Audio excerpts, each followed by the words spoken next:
नमस्कार दोस्तों, आइए जानते हैं आज महाराष्ट्र की बड़ी खबरें। आज की पहली खबर है कि नांदेड़ में एनसीपी चीफ पर भड़के असदुद्दीन ओवैसी महाराष्ट्र महानगर पालिका चुनावों में जीत की कोशिश कर रहे सभी दल एक दूसरे पर हमलावर हैं। इसी क्रम में नांदेड़ जिले में भी सियासी गर्मागर्मी देखने को मिल रही है। यहाँ पर AIMIM प्रमुख असदुद्दीन ओवैसी ने सीधा महाराष्ट्र के उप मुख्यमंत्री और राष्ट्रवादी कांग्रेस पार्टी के प्रमुख अजित पवार पर निशाना साधा है। ओवैसी ने सीधे तौर पर यह कह दिया है कि अजित पवार जब अपने चाचा के नहीं हुए तो जनता के क्या होंगे। दरअसल जनता को संबोधित करते हुए AIMIM प्रमुख असदुद्दीन ओवैसी ने अजित पवार पर जमकर हमला बोला। उन्होंने कहा, अजित पवार तुम शरद पवार के नहीं हुए, तुम नांदेड़ के क्या हो सकते हो, जिस आदमी ने तुम्हें पाल पोस कर बड़ा किया।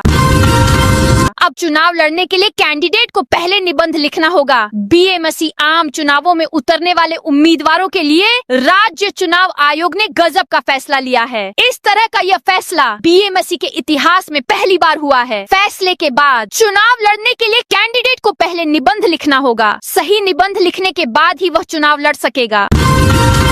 देवेंद्र फडणवीस ने विपक्ष पर साधा निशाना। महाराष्ट्र के पुणे में पालिका चुनाव के लिए चुनाव प्रचार के दौरान मुख्यमंत्री देवेंद्र फडणवीस ने अपनी योजनाओं और पुणे के लिए आगे होने वाले विकास कामों को बताया। इसी तर्ज पर बोलते हुए मुख्यमंत्री देवेंद्र फडणवीस ने कहा, कोई अगर हमसे पूछता है कि आपने क्या किया तो हर उस व्यक्ति को एक बार शीशे में देखने की जरूरत है। यही मेरी विनती है। आज जो कुछ बोला है सब कुछ करके दिखाएंगे। मुझे भी थोड़ा सा बोलना पड़ता है। उत्तर नहीं दिया तो लोग हमें दुर्बल समझते हैं। मेरे चुनाव का पूरा फोकस विकास पर है। हम किसी से लड़ते नहीं। जमाना जानता है हम किसी के बाप से नहीं डरते। मुख्यमंत्री देवेंद्र फडणवीस के इस बयान को अजित पवार से जोड़कर देखा जा रहा है। संतोष धुरी बीजेपी में शामिल हुए राज ठाकरे की तारीफ करने के बाद संतोष धुरी आज अमित साटम की मौजूदगी में बीजेपी में शामिल हो गए। पार्टी में एंट्री आज अंधेरी के पब्लिक रिलेशन ऑफिस में हुई।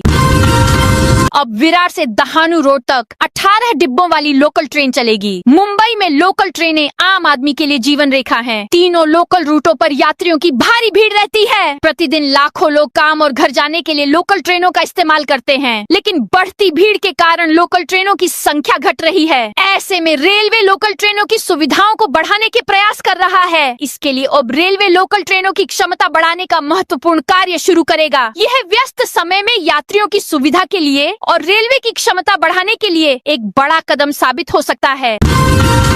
महायुति पर चुनावी सौदेबाजी का दावा। MNS ने लगाए गंभीर आरोप। महाराष्ट्र नवनिर्माण सेना MNS ने राज्य में चुनाव को लेकर गंभीर आरोप लगाए हैं। MNS नेता अविनाश जाधव ने बताया कि उम्मीदवारों को अपने नामांकन वापस लेने के लिए धमकियां दी जा रही हैं और भारी रकम की पेशकश की जा रही है। उन्होंने कहा कि शिंदे सेना और बीजेपी के बीच चुनावी प्रतिस्पर्धा के कारण उम्मीदवारों के रेट 50 लाख रुपए से बढ़कर 7 करोड़ तक पहुँच गए हैं।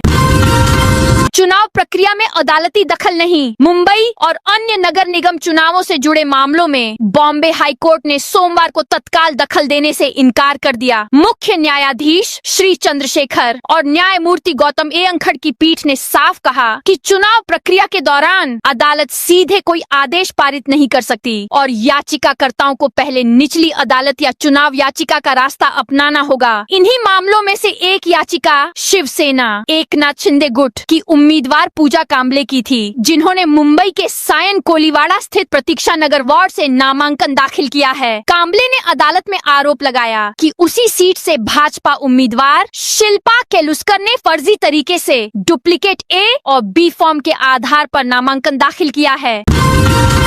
BMC चुनाव से पहले मनसे को झटका। मुंबई महानगर पालिका BMC चुनाव से ठीक पहले महाराष्ट्र नवनिर्माण सेना MNS को बड़ा झटका लगा है। राज ठाकरे के करीबी और मनसे के सीनियर नेता संतोष धुरी अब भाजपा में शामिल होने वाले हैं। धुरी मुंबई शहर MNS प्रमुख संदीप देशपांडे के बेहद विश्वास पात्र माने जाते रहे। आज दोपहर करीब 1 बजे वे बीजेपी में औपचारिक रूप से शामिल होंगे, जहां बीजेपी नेता अमित साटम उनकी मौजूदगी में स्वागत करेंगे। करेंगे। यह घटना मनसे के लिए इसलिए भी करारा झटका है क्योंकि बीएमसी चुनाव 15 जनवरी को होने हैं और गठबंधन की रणनीति पर इसका सीधा असर पड़ सकता है।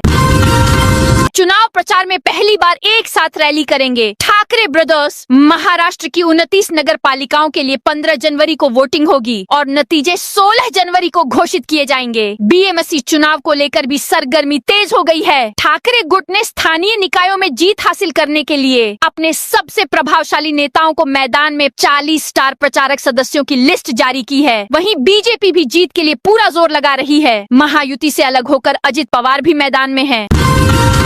ओपन यूनिवर्सिटी की 14 से 16 जनवरी तक होने वाली परीक्षाएं स्थगित। यशवंतराव चौहान। महाराष्ट्र मुक्त विश्वविद्यालय के विभिन्न संकायों के 121 पाठ्यक्रमों शीतकालीन परीक्षा 7-31 जनवरी 2026 तक आयोजित की गई। यह लिखित परीक्षा राज्य भर के 269 परीक्षा केंद्रों पर शैक्षणिक वर्ष 2025 से 26 में प्रवेश लेने वाले नियमित छात्रों के सत्रकालीन और वार्षिक परीक्षाओं साथ मई 2025 की सत्रकालीन परीक्षा में अनुत्तीर्ण हुए छात्रों के लिए भी आयोजित की जाएगी। इस परीक्षा में 1,49,872 छात्र शामिल होंगे। तो दोस्तों, यह थी आज महाराष्ट्र की बड़ी खबरें। आप इस वीडियो को कौन से जिले से देख रहे हैं, उस जिले का नाम जरूर बताइए।